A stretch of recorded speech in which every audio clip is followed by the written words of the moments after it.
না তুমি কথা শোনো, তুমি কথা বলো, তুমি কিছুটা বলো। বিশ্বাস করো,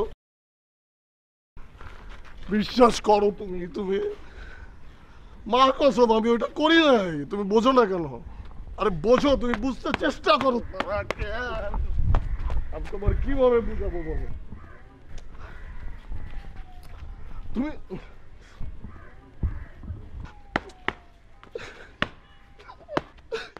ফোন রাখতেছো কেন?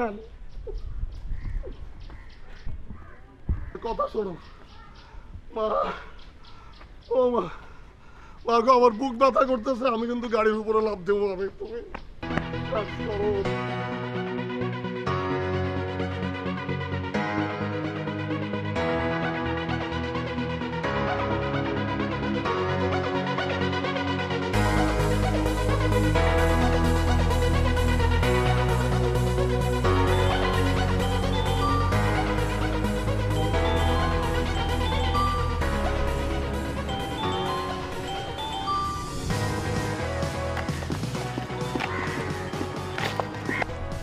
তোমার ফোন করতেছি, ফোন ধরো না কে?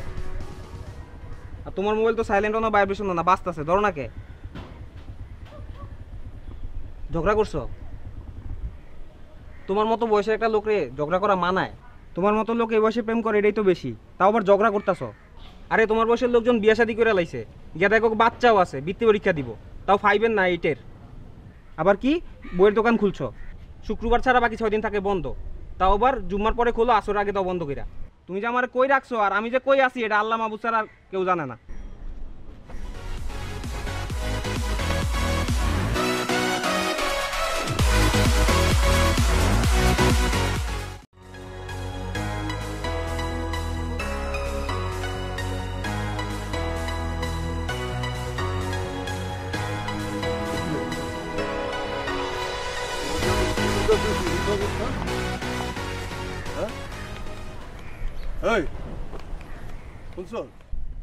তোরে যে আমি এত কল দিতেছি, তুই ধরস না কেন? কিরে, আমি যে নতুন একটা প্রবলেমে পড়ছি বেটা, বুঝতেছিস না তো? ঘড়ি পরে দেখ, আমার কথা শোন। আমি যে ঝামেলায় পড়ছি, তোর এই ভাবির লগে কথা কইতে গেলে আমার তো আগের গার্লফ্রেন্ডের কথা মনে পড়তেছে। মানে কিছুই না বেটা, একদম পরিষ্কার। আমার এই গার্লফ্রেন্ড পছন্দ করে হইতেছে তোর আপেল, আমি নিয়ে আসি কলা। কি লেগে আনি? আমার আগের গার্লফ্রেন্ড কলা পছন্দ করতো। এই গার্লফ্রেন্ড পছন্দ করে হচ্ছে তোর ব্লু রং, আমি গিয়া হলুদ রঙের জিনিস নিয়ে আসি। বুঝছস তো প্যাচটা? তাহলে তুমি তোমার পুরান গার্লফ্রেন্ডে ভুলতে পারো নাই? কি কস বেটা, আরে আমি কবেই ভুলে গেছি।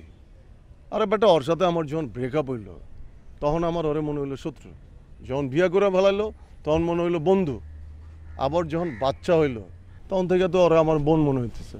তাহলে এখন সম্পর্ক থাকে কেমনে? না বুঝলে উপায় আছে? মেয়ে থাকে কই? থাকে কই আমি কেমনে করবো? জামাই কি করে? থাকে কই বেটা সেইটাই জানি না, জামাই কি করে কেমনে করবো। তবে শুনছি যে জামাই বিদেশ থাকে। তাহলে তো ভাই ঝামেলা আছে। মেয়ে তোমার এখনো বলতে পারে না, মেয়ে তোমার তাবিজ করছে। কি করছ বেটা? তাবিজ করছে? কি করছিস এটা? তাবিজ কেমনে করবো? ওই মাইয়া থাকে কই আমি জানি না, আমি কই থাকি সে জানে কিনা আমিও জানি না। তাবিজ করার লেগে তুমি কই থাকো হ্যাঁ কই থাকে এর কোনো দরকার হয় না, তাবিজ বহুভাবে করা যায়।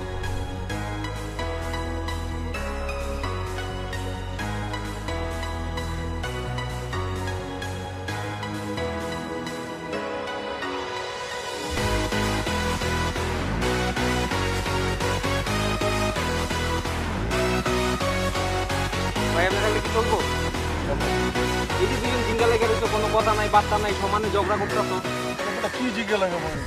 আমি তো ভাবতেছি বেটা একটা সলিউশন তো বার করতে হবে, তাই না? ভাই এত বাবার টাইম নাই, আমি চিন্তা করে লইছি। আমার এক কাজিন আছে, হ্যাঁ এরকম সমস্যা ছিল, আর গার্লফ্রেন্ডের লগে ছাড়াছাড়ি হওয়ার পরে হ্যাঁ গার্লফ্রেন্ডের তাবিজ করছিল, বান মারছিল। এরপরে দেখা গেল রিনা রিনা রিনা, এর বাপরে দেখলে রিনা, মারে দেখলে রিনা, বোনরে দেখলে রিনা, কাজের মায়ের দেখলে রিনা, ভাই দেখলে রিনা, দারোয়ান দেখলো রিনা। তারপরে হ্যাঁ এরকম এক জায়গায় গেছিল, ওই জায়গা থেকে ফু পানি আইনা খাইছে, ফু দেওয়া পানি খাইছে, খাওয়ার পরে হ্যাঁ ঝামেলা শেষ, হ্যাঁ এখন বিয়ে শাদী করে বাচ্চা টাচ্চা অনেক সুখে আছে। তুই কি কইতেছিস? ওই পানি আমি খাই? হ্যাঁ এই আসলে কাজে দেয়। আমি কি নকলে কইতাছি? আরে তুমি কোন যুগে বাস করতেছো? তুমি এখন বিজ্ঞানের যুগে বাস করো, তুমি ব্যবহার করো সেলফোন, তুমি কম্পিউটার ব্যবহার করো, আর তুমি বিশ্বাস করো এইসব? তুমি ফুফা? কিন্তু তুমি তো আমার বিজ্ঞানকে তাহলে বলো যে বিজ্ঞান যেন একটা সলিউশন দেয়। তোমার এক্স গার্লফ্রেন্ডের কথা কেন তোমার বারবার মনে হবে? আমার তো এসব মনে হয় না। আরে বাবা, যে কোনো কারণে পুরনো কথা মনে পড়তে পারে, পুরনো কাউরে মনে পড়তে পারে, এটা তো আমি ভুলে যাওয়ার চেষ্টা করতেছি। তুমি বুঝতেছো না কেন? এত ব্যাখ্যা বুঝি না। আমি এই পানি খাইতে পারব না, আমি যাইতে পারব না। তোমার দরকার হলে তুমি যাও, তুমি খাও। শোনো, আমি কিসের জন্য খেতে যাব? আমার তো তোমার মতো এইসব এক্স ওয়াই জেড এর প্যারা নাই। আমার তো মনে পড়ে না এক্স গার্লফ্রেন্ডের কথা। যাকে দেখি তাকে তার মধ্যে এক্স গার্লফ্রেন্ডকে আমি দেখি নাকি? তুমি দেখো, পানি খেতে হবে, তোমার খেতে হবে। এই পানি ওখানে যেতে আমাদের কতক্ষণ লাগবে? দিনে গিয়ে দিনে আসতে পারবো? চাইতে 1 ঘন্টা, পানি নিতে 2 মিনিট, আসতে 1 ঘন্টা। ভালো কথা, চলো যাই আমরা। আমি যাইতে পারব না, তোমারে কইলাম না। আরে যাই না আমরা তিনজন একসাথে একদিন না গিয়ে। না, আমি বিশ্বাস করি না, আমি যাইতে পারব না। ঠিক আছে, ওর যাওয়া লাগবে না, আমি যাবো তোর সাথে। আমি গিয়ে আমি পানি নিয়ে আমি আসবো, কিন্তু তোমার সেই পানি খেতে হবে। এভাবে তাকাচ্ছ কিসের জন্য আমার দিকে? এই পানি মিনারেল নাকি পানি নর্মাল? আরে ওই ফু দেওয়া পানি যদি ড্রেনেও দেয় ওটা মিনারেল হয়ে যায়। আর আমরা মিনারেল পানি নিয়ে যাবো, সমস্যা কি?